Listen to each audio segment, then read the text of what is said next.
Good morning, Hope Kids, and happy Mother's Day. Hopefully, you already knew that it was Mother's Day by the time you're watching this, and you've told your mom that you love them and that you're thankful for them.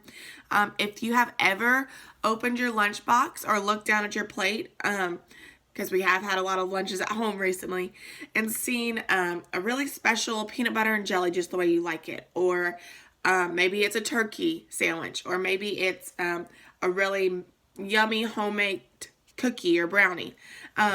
Those were probably made from your mom. And, she doesn't do those things because she expects something back. She doesn't expect you to make her a peanut butter and jelly sandwich tomorrow. She does them because she loves you. And so she serves you in that way. And so that's just a really special gift about moms, that they serve their children. We just want to be thankful for that today and honor that today, because moms are so special. And so we're going to read a story out of the book of Ruth, and it's in chapter 1, verse 6, and it's about the love of a mother. And so this story is about Naomi and her two daughter-in-laws. So daughter-in-laws are like, for me, I am the daughter-in-law of Blake's mom. So it's not my mom. It's not the mom that gave birth to me, but it is my husband's mom.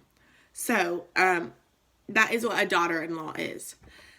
So back in this time, when somebody got married, they went to wherever their husband's family was, or wherever their husband went.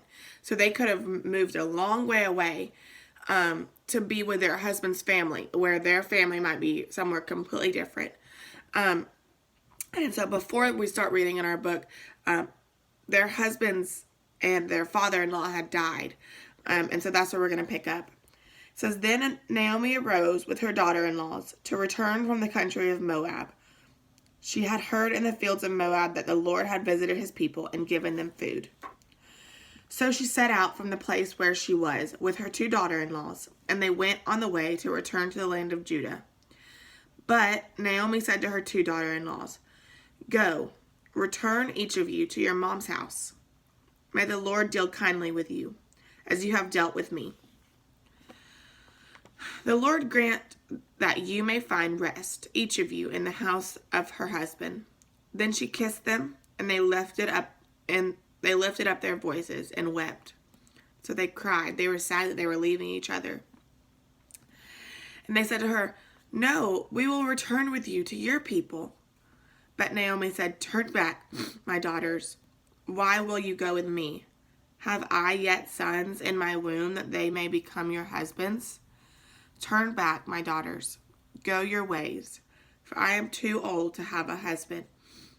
If I should say I have hope, even if I should have a husband this night and should bear a son, would you therefore wait till they were grown? Would you refrain from marrying? No, my daughters, for it is exceedingly bitter for me, for your sake, that the hand of the Lord has gone out against me. Then they lifted up their voices and cried again. And Orpah kissed her mother-in-law, but Ruth clung to her. So Orpah is the first daughter-in-law, and Ruth is the second daughter-in-law. And you can hear in that, some of those words are confusing, but you can hear in that Naomi is sending them back to their moms. Even though it's sad for her and she's going to be all alone, she's going to miss her daughters. That's the love of a mother. She's doing something that makes her really sad because it's for the best of her daughters. So one of them went back, but Ruth stayed with them. She clung to her. She said she held on to her.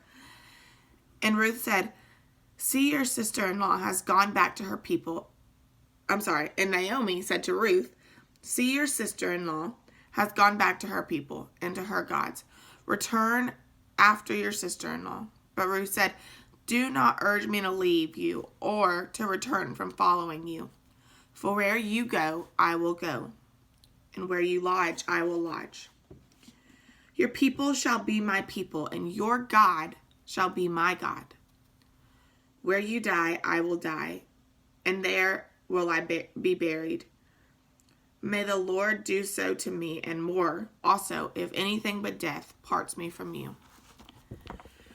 So that's the end of our story. And so first, in the first time we talked about how Naomi's love was sacrificial, and she sacrificed. She said, go, I love you guys so much, but it is better for you to be with your mom.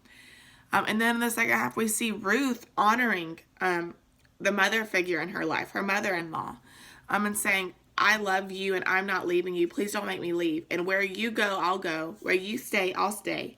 Where you die and get buried, that's where I want to be. And so she loves that mother figure in her life. And so she stays and honors her. And so that's just a really short, special story about moms and how special they are and how much love they have for us and how we can honor them. And so I have 2 challenges for you today. One is a little funny. It's actually a fill in the blank. I'm going to tell you 3 phrases, and then there's some blanks that you can try to fill in, and I'm going to put the answers in the comments down below if you want to look after to see if you got your answers right.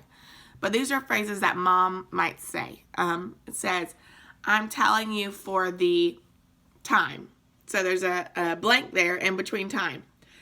I'm telling you for the blank time. That was the first one. Don't me come up there. So don't blank me come up there. Okay? And the last one starts with a blank. So it's blank with your mouth closed. So that's the 3 that I have. See if you can get them right. See if your mom says them. And then the second challenge that I have for you today is to do something special for your mom and to honor her.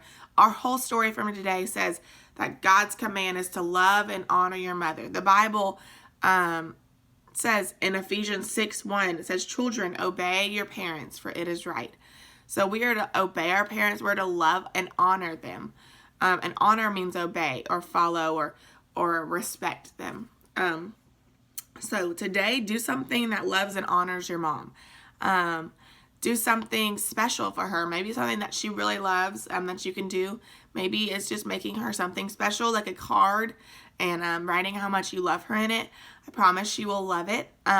So just go out and do those 2 challenges. And I hope you have a great Mother's Day with your mom. And I will see you guys next week.